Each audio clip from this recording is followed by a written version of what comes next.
Welcome to botany bio. आज हम बात करेंगे इंट्रोडक्शन टू सेल। आज सेल की स्ट्रक्चर, सेल की डिस्कवरी और सेल थ्योरी के बारे में आज बात करेंगे।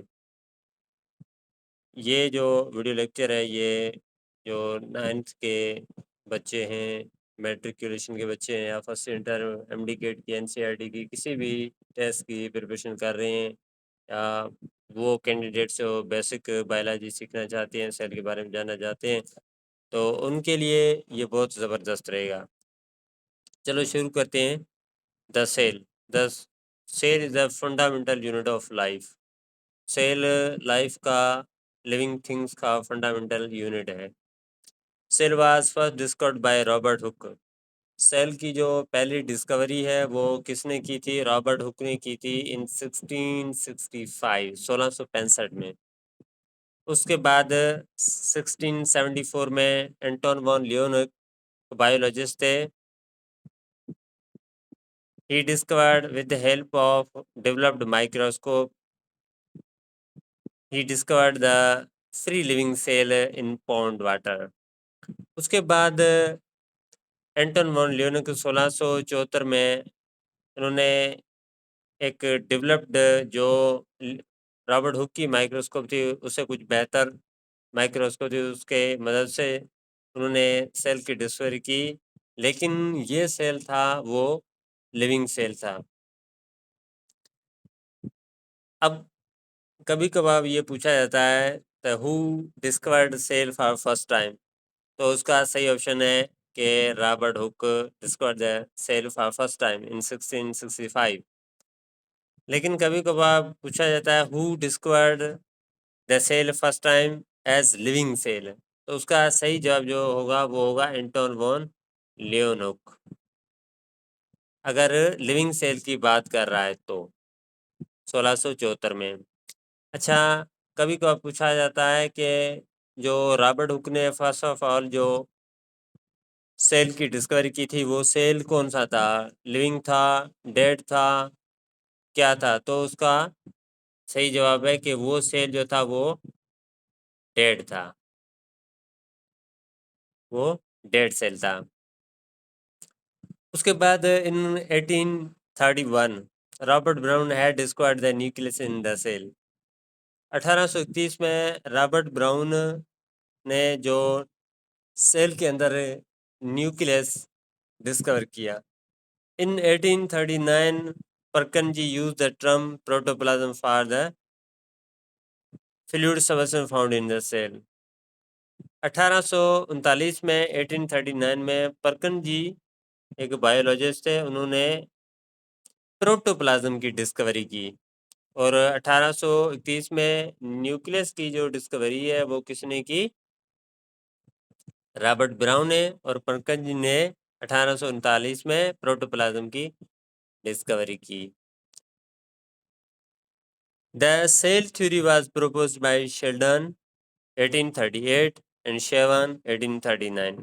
अब सेल थ्योरी, हम बायोलॉजी पढ़ रहे हैं तो बायोलॉजी की दुनिया में सेल थ्योरी बहुत फेमस है। तो सेल थ्योरी किसने प्रपोज की थी? वो एक शेल्डन थे और दूसरे Schwann. According to the cell theory क्या बताती है, इसके पॉइंट्स क्या हैं? All the plants and animals are composed of cells. Cell theory ये बताती है कि जितने भी प्लांट्स हैं, एनिमल्स हैं, ये सारे के सारे बने हुए हैं किसके? सेल्स के। And that the cell is the basic unit of life. और दूसरी बात यह है कि सेल जो है वो लाइफ का यानी लिविंग थिंग्स का बेसिक यूनिट है। उसके बाद आते हैं एक दूसरे biologist, Rudolf Virchow. In 1885, Virchow further expanded the cell theory and suggested that all cells arise from pre-existing cells.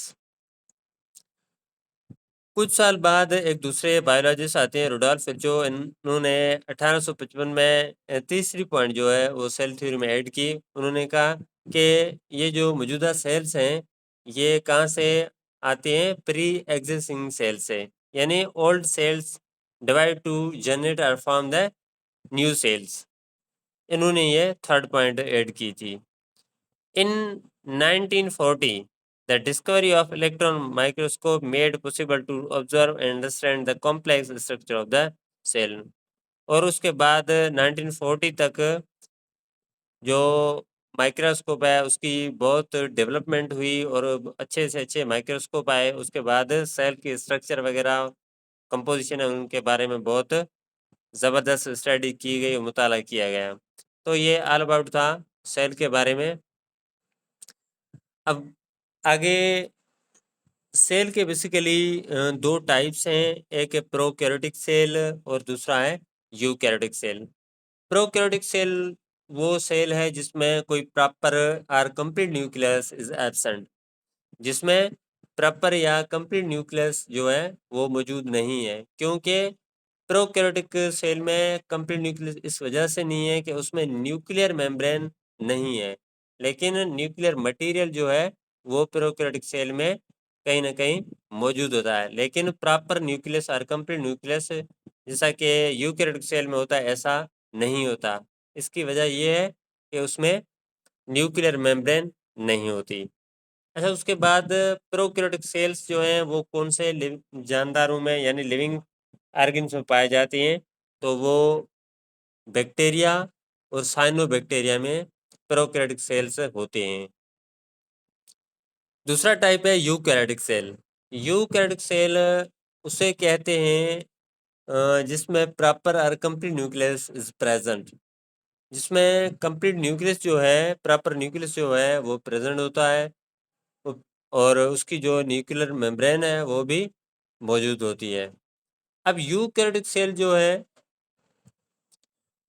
वो किन किन ऑर्गेनिजम्स के पास होता है या कौन से ऑर्गेनिजम्स हैं जो यूकैरियोटिक सेल्स के बने हुए हैं, तो फंजाई है, एल्गी है, plants and animals. These four kinds of organisms are made up of eukaryotic cells। अब यूकैरियोटिक सेल में प्लांट सेल भी होता है और एनिमल सेल भी होता है, इनके बीच में बहुत बड़ा डिफरेंस है। तो इसके बारे में difference between plant animal cell अगले लेक्चर में हम डिस्कस करेंगे। सो वीडियो को लाइक भी करें, शेयर करें और चैनल को सब्सक्राइब करें। और उसके बाद 2 से 3 बार वीडियो लेक्चर को देखें। और इसके साथ साथ आपको क्या करना है कि अच्छी रिजल्ट के लिए आपको अपने खुद के नोट्स बनाने हैं। Thank you so much.